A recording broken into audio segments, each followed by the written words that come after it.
మనం రేషన్ పంపిణీ గురించి ఖచ్చితంగా కంప్లైంట్స్ అయితే ఎక్కువగానే వస్తున్నాయి.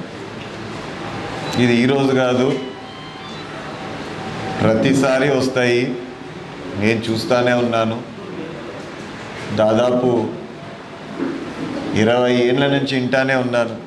మనం రేషన్ సరిగా పంచము అని. మాట ఎవరికి పోతుంది?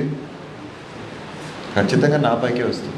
ఖచ్చితంగా పైనుంచే షార్టేజ్ వస్తుంది, ప్లస్ మనలో కూడా తప్పు ఉంది. మీరు ఎప్పుడైతే యాక్సెప్ట్ చేస్తున్నారో, మీరు 35 కేజీలు 2 బ్యాగులు తక్కువ వచ్చింది, 5 బ్యాగులు తక్కువ వచ్చింది, ఎన్ని చెప్పినా ఎవడు నమ్మడాడు.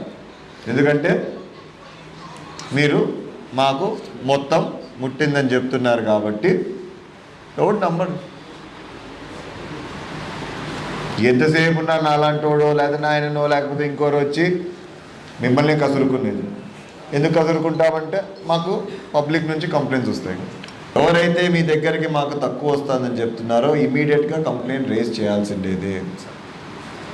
నాకు కంప్లైంట్ వచ్చిందంటే మాత్రం నేను మిమ్మల్నే పట్టుకుంటామన్నా, పట్టించాము కూడా.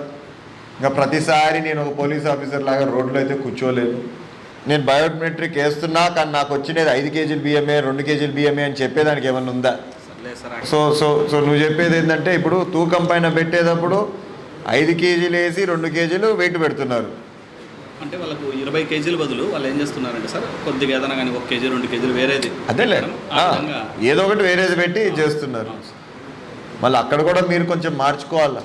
నాకైతే అనిపిస్తుంది, ఏమన్నా రాస్తే చేయకపోయినా కూడా నా గురించి అనిపిస్తుంది, చేసినా నా గురించి అనిపిస్తుంది. ఏదైనా మనస్సాక్షికి ఒక తగులుతుంది అట్లా.